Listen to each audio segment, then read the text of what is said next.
Canada has started to clamp down on the export of Ozempic to the US of A.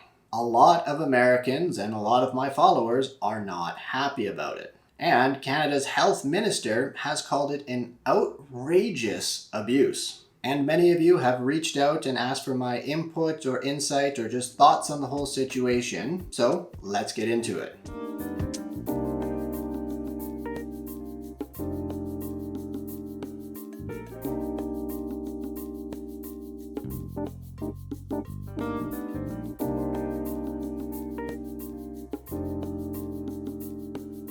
Welcome back to the program, you beautiful people. My name is Dr. Dan. I'm a pharmacist turned obesity expert. And before we dive into my thoughts on Canada stopping the export of Ozempic, don't forget to hit that subscribe button down below. Check me out on my other channels at the official Dr. Dan.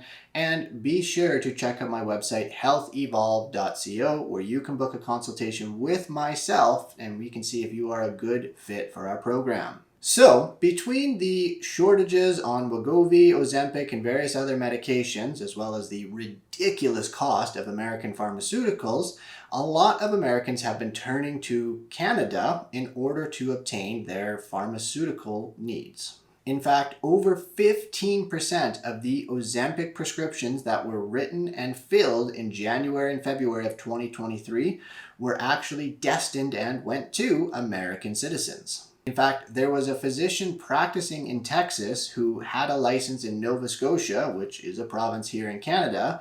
So he had a license here in Canada and wrote something like 17,000 prescriptions for Ozempic.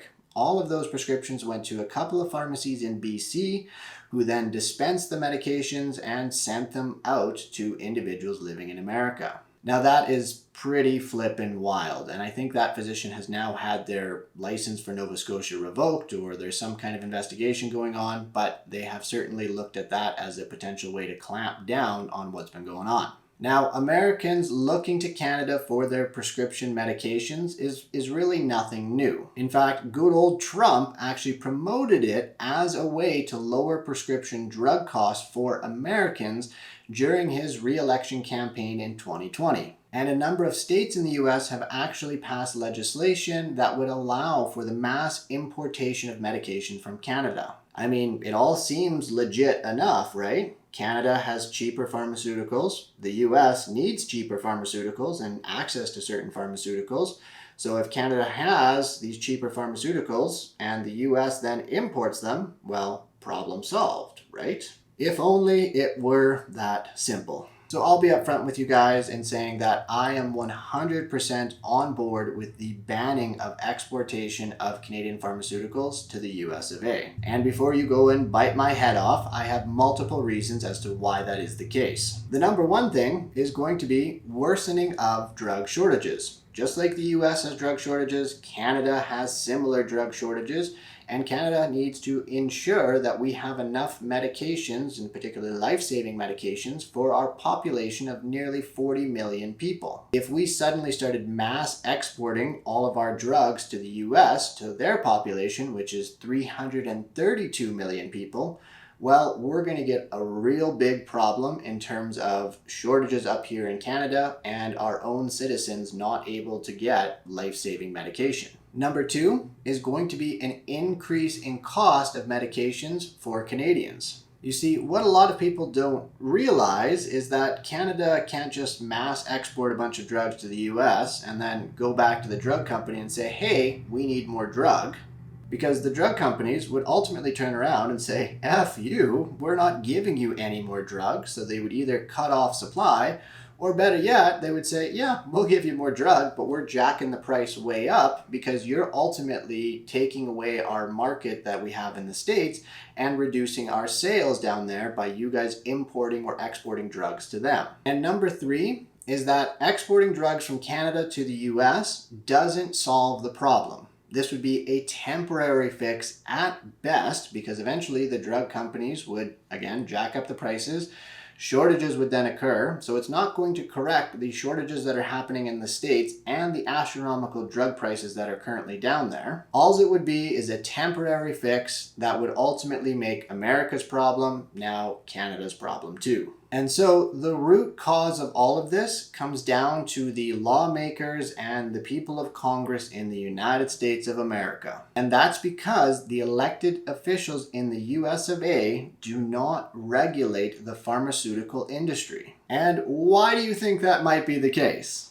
If you guessed money, you were right. Pharmaceutical companies spent $373 million last year lobbying Congress and various federal agencies. That is more money than any other industry. The next biggest spender was electronics manufacturing, who spent a measly $221 million.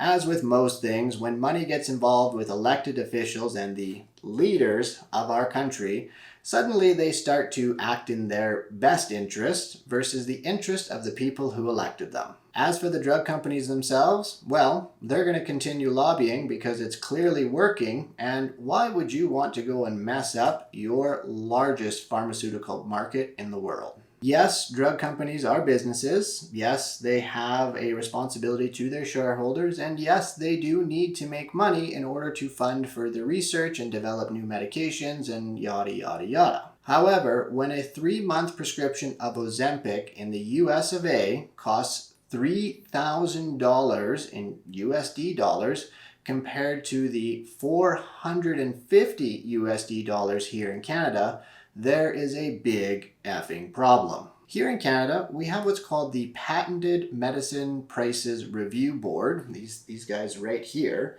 that look and regulate the pharmaceutical companies here in Canada. They basically compare the cost of pharmaceuticals in other countries that are similar to Canada throughout the globe, and then they set the price that the pharmaceutical company can ultimately sell their drug at here in Canada. And hell, if you're a Canadian and feel like you are paying too much for your current medications, you can actually go to the PMPRB board website and you can file a complaint. And this complaint may very well trigger a review of current pharmaceutical medication costs, which could lead to them being brought down even further. Now, Canadians do pay for this Patented Medicine Review Board via their taxes and such, but the cost of that is going to be considerably less than what the current prices of pharmaceuticals are in the United States. Now, I do want to say, because a lot of individuals that are from America and were getting Ozempic from Canada and stuff like that are quite upset and are getting uppity about Canadians and Canada and all that kind of stuff.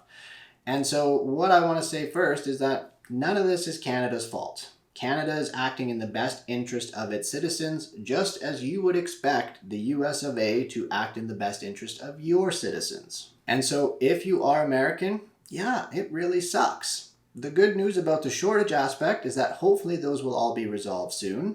However, that doesn't solve the problem of the astronomical prices. So, what you, your friends, your family, your dogs, your cats, and everybody else that you can possibly get together need to do is you need to unite together and you need to get in the face of Congress, of your elected representatives, and make them change the current pharmaceutical industry regulation. And I know that doesn't sound like a fun or great option in any sort of fashion, but it's ultimately what needs to happen. That is going to be how real sustainable change is going to occur, is that if you get in the faces of your elected officials.